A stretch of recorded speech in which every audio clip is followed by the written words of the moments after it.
Welcome to TechLeapR channel, and in today's video I'm going to show you how to make a Google account in Windows. So at first open up your Chrome browser, and here at the top right corner you can see a profile icon. So just click here, then click on another account option. From here just click on create account. Then you can see three options: for my personal use, for my child, and for work or my business. Now I am creating a personal Google account. So just select it.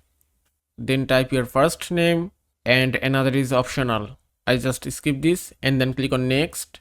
Then enter your date of birth and gender and then click on next. From here choose any Gmail address.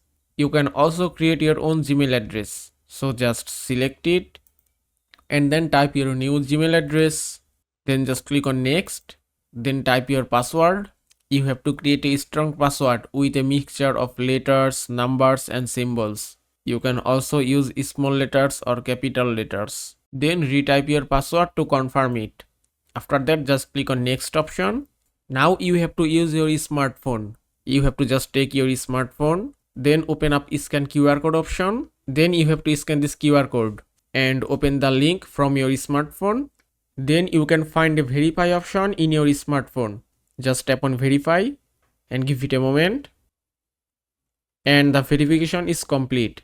Now from here you can add a recovery email, but I skip this part, and that's it. You can see it's almost done. And here is your email address 84michael84@gmail.com. Just click on next and then scroll all the way down. Then click on I agree, and here it is. Now it's ready for use, and you can search anything as you want. If I search for YouTube, and it's done.